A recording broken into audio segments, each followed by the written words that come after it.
Привет. Существует в природе бензиновый триммер Johnset GT21L. И не существует для него запчастей.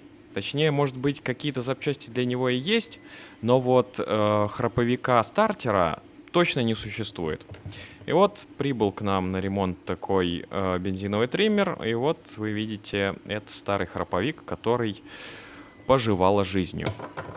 Ну а мы можем сделать любые пластиковые детали. И вот новый храповик, изготовлен из потрясающего наполненного карбоном полиамида 6.